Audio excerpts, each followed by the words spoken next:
Now we're gonna go over the Cossack squat, or the lateral lunge, the lateral squat, whatever you'd like to call it.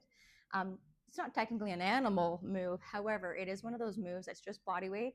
That's incredibly good for our own strength, our power, our mobility, and it helps with a multitude of different exercises outside of our body flow workouts. So we're going to go nice and wide. So it's going to feel unnatural. How wide do you want to go for this? So don't just feel like it's a little bit of a split. It's pretty far, and you'll see why when we get down to the bottom. So turn your toes out slightly, so as though you're doing your normal squat stance, whatever that looks like for you.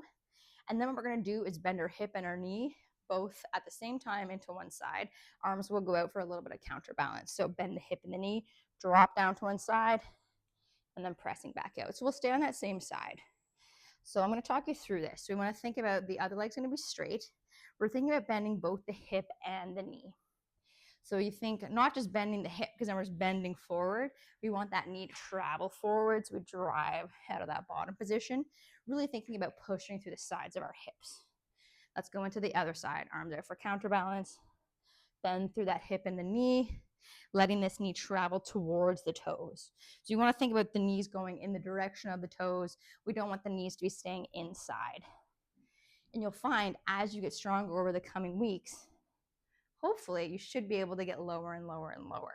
So we do want to be able to strengthen in our full range depending on what our own mobility needs are.